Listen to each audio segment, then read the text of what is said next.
வாங்கினத திருப்பி நீ கொடுக்க. நீ ஒண்ணா தந்தத பத்தா திருப்பி நிச்சயம் நான் தருவேன். வண்டியில மாமன் பொண்ணு ஓட்டுறவன் செல்ல கண்ணு. எங்க வீட்டு ராணி வர எல்லாம் வந்து பார்த்துக்குங்க.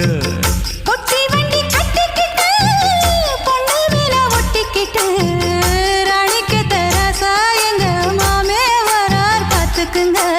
ஒட்டிக்க போற பொண்ணு ஒட்டிக்கிட்ட தப்பில்ல செல்ல கண்ணு. தப்புன்னு யாரு சொன்ன கண்ணன் தொட்டு தாளத்தை போடு.